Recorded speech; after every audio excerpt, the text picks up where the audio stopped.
Tangled in Tuscany. Chapter 20. The Turning Point. Sophia hadn't expected the email. She opened her laptop that morning intending to cull through a few vineyard photos. Dust catching on barrels, Chiara laughing with purple-stained hands, a still life of Luca's workbench strewn with corks and tasting notes. But there it was, sitting at the top of her inbox. Subject: Solo Exhibit Proposal, Sloan Gallery, New York. For a second, she thought it was spam, but the sender was real.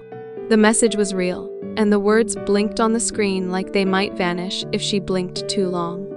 Sophia, we've been following your vineyard work online and through Matteo's submission. We're impressed. If you're available, we'd love to discuss a solo show this winter. The Tuscany series has emotional weight and cohesion. It's fresh, it's mature, it's you. Her stomach flipped. Matteo's submission. She remembered vaguely how he'd taken a handful of her printed proofs to Florence last month.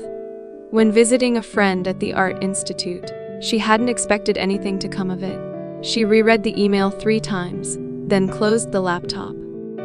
The vineyard hummed outside, the late morning sun rising higher over the hills. From her guesthouse window, she could see Luca walking across the lower field, gesturing to Leo as they discussed crate placements. The harvest was drawing near, and now something else was drawing near too. She didn't tell anyone. At lunch, everything was as it had been. Chiara had made zucchini blossoms stuffed with cheese and anchovy, and the long table under the pergola buzzed with conversation. Sophia sat between Alessia and one of the seasonal pickers, smiling at a story about a goat that had wandered into the bottling room last year. Luca sat across from her. His shirt was damp at the collar, his hands marked with earth. Every now and then, his gaze met hers across the breadbasket. Not intense, but knowing. Like they shared a joke that no one else understood. Sophia laughed at the right moments. She ate slowly. She drank only half a glass of wine. But her mind was a split screen.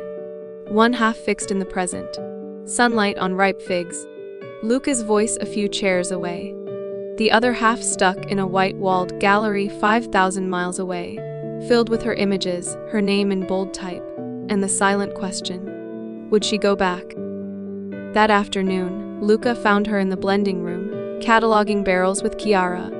"You're quiet today," he said when they were alone for a moment. She glanced up from her notes. "Just tired." "Probably the heat." He nodded but didn't look convinced. "We're tasting the 2021 blends again tomorrow.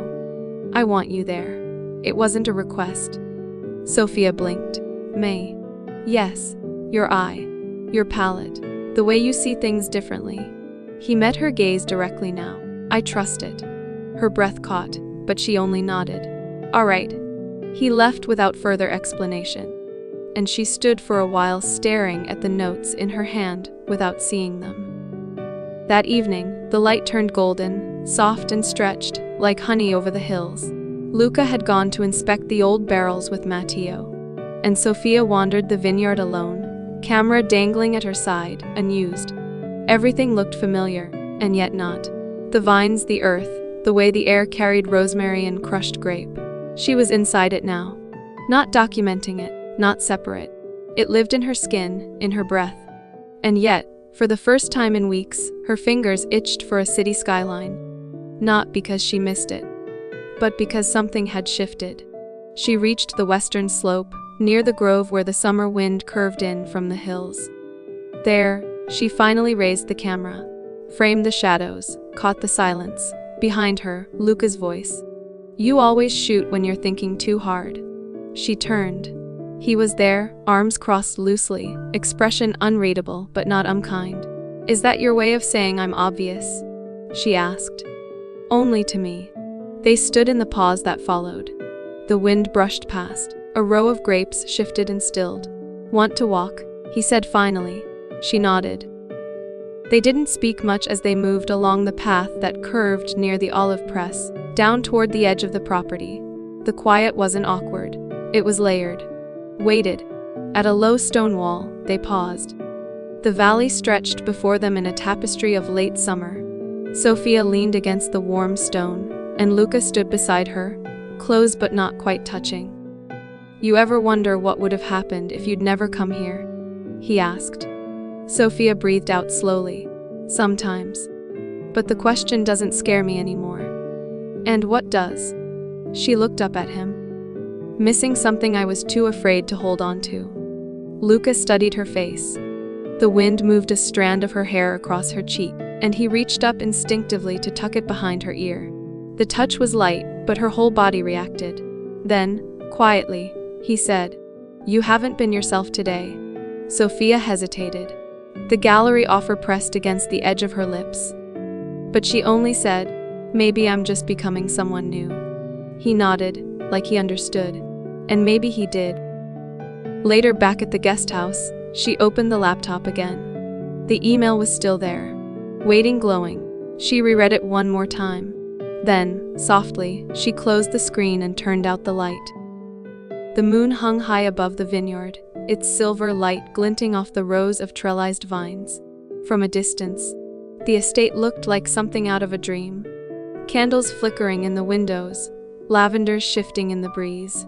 Voices softened to low murmurs. Inside the guest house, Sophia sat on the edge of her bed, the email still glowing on her laptop screen. "Congratulations. We are thrilled to extend an invitation for a solo exhibition of your Vineyard series. The Sloan Gallery, New York."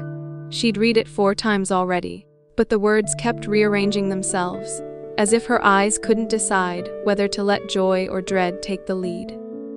She should be thrilled. A solo exhibit was more than a career milestone. It was validation, a nod from the city that had once demanded every curated piece of her. But this Vineyard series, these weren't curated images, they were raw, unfiltered, caught in the breath between heartbeats, and they belonged here. She closed the laptop quietly and stood, wrapping a shawl around her shoulders before slipping outside. The air was cool and crisp, the kind of night that lingered on your skin. She didn't have a destination in mind. Her feet simply carried her toward the vineyard path, toward the place that had slowly unspooled her defenses one by one. As she walked, voices reached her from the terrace beyond the kitchen. Alessia and Chiara chatting, laughing about something in rapid Italian. "Sophia." She turned. Luca stood at the bottom of the steps, a folded blanket in his arms. His hair was damp from a recent shower, his shirt untucked and sleeves rolled. The sight of him, so casual, so familiar, made something inside her ache. "You disappeared," he said gently. "Just needed some air." He walked up beside her and handed her the blanket without question. "Come with me. I want to show you something." They walked in silence, past the olive grove, down a narrow path that cut between the vines. The moonlit rose stretched into the distance, endless and patient. He led her toward a rise overlooking the lower vineyard, where an old wooden bench sat beneath a cluster of cypress trees. "I used to come here with my father," he said, sitting down. "When things got too loud in the house, or too quiet." Sophia settled beside him, pulling the blanket around them both. Their arms brushed, and neither moved away. "It's peaceful," she said. "It is now. Back then, I used to resent how quiet it was." He smiled faintly. "I wanted noise, escape, anything that wasn't here." She glanced at him. "And now I want to know what else this place can be. With the right people. With you." Her breath caught, but he didn't press further. Instead, they sat in silence for a while, the wind rustling the vines like a lullaby. Fireflies blinked in the distance, and far off, the faint hum of Matteo's guitar drifted up from the workers' quarters. Sophia let her head rest lightly against Luca's shoulder. He leaned into the contact, their bodies a quiet equation. She wanted to tell him about the email, about New York, but the words felt too heavy, like they might shift everything before she was ready.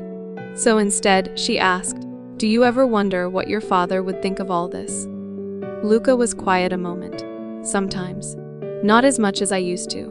I think I spent years trying to make the vineyard into a monument to him. But now, I just want to make it into something that feels alive." She nodded, understanding more than he realized. When they finally stood to head back, neither spoke. The path felt softer underfoot, the quiet between them no longer full of unspoken things, but something closer to understanding.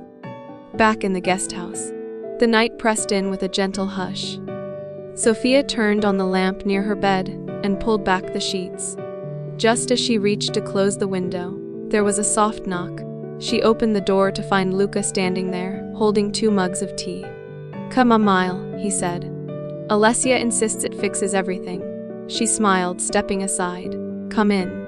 He set the mugs on the table, then turned to her as she sat on the edge of the bed.